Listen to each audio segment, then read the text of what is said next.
U selu Zebince, nadomak Novog Brda, prema predanju, prvi stanovnici naselili su se pre više od 3 veka. Nekada je Zebince brojalo čak 124 domaćinstva. Uprkos nezavidnoj današnjici, nada i dalje postoji, a donose je najmlađi.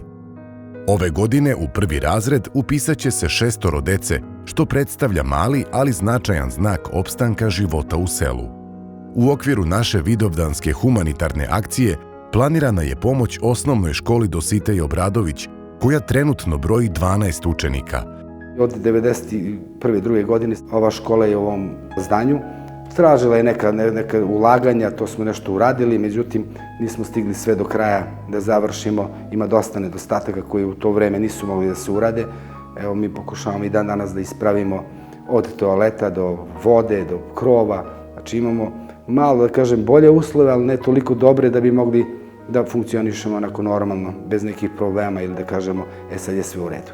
Radili smo podove pre 7 godina, uveli smo parno grejanje koje nažalost ne funkcioniše zbog tada loše procene vezano za peć koja nije bila adekvatna da pokrije ovaj prostor koji imamo. Ovdje ima negdje oko 100 i nešto kvadrata, ta peć nije mogla da pokrije ni 50. Međutim, evo, nadamo se da će neko kao što ste vi, da će neko isto da se javi, da usliši naš zahtev ili, da kažem, molbu i da i to budemo popravili.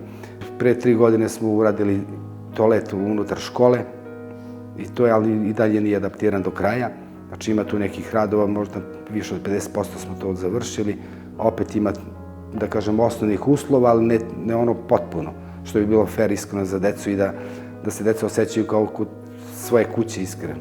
Krov još uvijek nismo uspjeli da sredimo, to nam fali i ono što je najbitnije, kad smo sredili toalet, mi imamo problem sa vodom.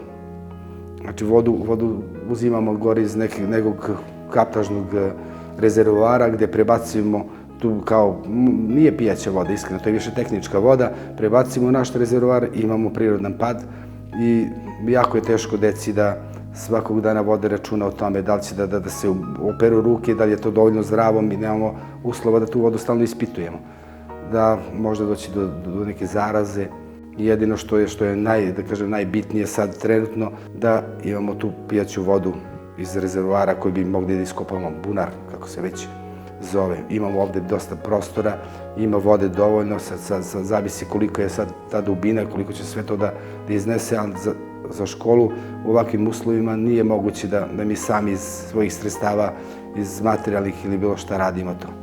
Ne možemo da priuštimo sebi. Znači moramo da tražimo opet nekog donatora koji će da te naše uslove usliši na kraju. Ovo je teren koji je ruralan, preko leta nestaje vode. I onda ti rezervoari koji su površinski, nisu dubinski, onda nestane voda, pa onda imamo problem da recimo krajem godine ili početkom godine nemamo uopšte vodu.